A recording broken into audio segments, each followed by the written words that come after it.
ಆಹಾ, ಏನ್ ಈ ಸೀನರಿ, ಏನ್ ಈ ಗ್ರೀನರಿ. ನಾವಿಷ್ಟು ದೂರ ಈ ವ್ಯೂ ನ ನೋಡಕ್ ಬಂದ್ರೆ ನೀನ್ ಕುತ್ಕೊಂಡ್ ಫೋನ್ ಕುಟ್ಟುತ್ತಿದ್ಯಾ? ಓ, ನಿನ್ ಫೋನ್ ಅಲ್ಲಿ ಚಾರ್ಜ್ ಖಾಲಿ ಆಗ್ಬಿಟ್ಟಿದೆ ಮಚ್ಚ. ಆಚೆ ಬರ್ತಿದೀವಿ ಅಂತ ಗೊತ್ತು ತಾನೆ, ಫೋನ್ ನ ಫುಲ್ ಚಾರ್ಜ್ ಇಡಬೇಕು ತಾನೆ. ಬೆಳಗ್ಗೆನೆ ಎದ್ದು ಫುಲ್ ಚಾರ್ಜ್ ಮಾಡಿದ್ದೆ, ಅಷ್ಟು ಬೇಗ ಕಮ್ಮಿ ಆಗ್ಬಿಟ್ಟಿದೆ. ಈಗ ದಿನ ಪೂರ್ತಿ ಏನ್ ಮಾಡ್ಲಿ? ಫೋನ್ ನ ಚೆನ್ನಾಗಿ ಹಾಕೊಂಡ್ ಉಜ್ಜಿರ್ತೀಯ, ಅದಕ್ಕೆ ಚಾರ್ಜ್ ಬೇಗ ಖಾಲಿ ಆಗಿದೆ. ನಿನ್ ಹತ್ರ ಚಾರ್ಜರ್ ಇದೆಯಾ? ತಗೋ ಅಮ್ಮಯ್ಯ. ಆಗಿದ್ರೆ ಟೆನ್ಷನ್ ಇಲ್ಲ ಬಿಡು, ನಾವು ಕಾಡ್ ಮಧ್ಯ ಇದೀವಿ. ಪ್ಲಗ್ ನ ಎಲ್ ಸಿಗಿಸ್ತೀಯಾ? ನಿನ್ ಹತ್ರ ಪವರ್ ಬ್ಯಾಂಕ್ ಇದೆಯಾ?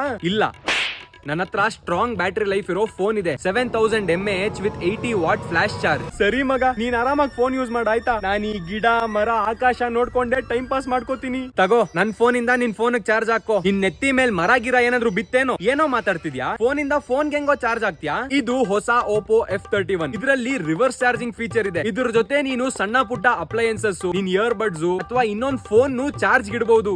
ಇದರಲ್ಲಿ ಸ್ಮಾರ್ಟ್ OS ಫೀಚರ್ಸ್ ಇದಾವೆ. ಒಂದ್ ವೇಳೆ ನನ್ ಫೋನ್ ಕಳ್ದೋದ್ರು ನನ್ ಡೇಟಾ ಸೇಫ್ ಆಗಿರುತ್ತೆ. ಅದೆಂಗೆ? ನನ್ ಫೋನ್ ಅಲ್ಲಿ ಓಪೋ ಲಾಕ್ ಇದೆ. ಕಸ್ಟಮರ್ ಕೇರ್ ಗೆ ಒಂದ್ ಕಾಲ್ ಹಾಕಿದ್ರೆ ಸಾಕು, ನನ್ ಡೇಟಾನೆಲ್ಲ ಅವರೇ ಕಾಪಾಡ್ತಾರೆ. ಮಸ್ತು. ಇವತ್ವರೆಗೂ ನನ್ನ ಹತ್ರ ಕಾಸ್ ಖಾಲಿ ಆದಾಗೆಲ್ಲ ನಿನ್ನ ಹತ್ರ ಕಾಸ್ ಕೇಳ್ತಿದ್ದೆ. ನನ್ ಫೋನ್ ಅಲ್ಲಿ ಡೇಟಾ ಆಗೋದಾಗೆಲ್ಲ ನಿನ್ನ ಹತ್ರ ಹಾಟ್ಸ್ಪಾಟ್ ಇಸ್ಕೋತಿದ್ದೆ. ಇನ್ಮೇಲೆ ನನ್ ಫೋನ್ ಅಲ್ಲಿ ಚಾರ್ಜ್ ಆಗೋದ್ರೆ ನಿನ್ ಫೋನ್ ನನ್ ಪವರ್ ಬ್ಯಾಂಕ್ ಆಗಿ ಯೂಸ್ ಮಾಡ್ಕೋತೀನಿ ಬಿಡು.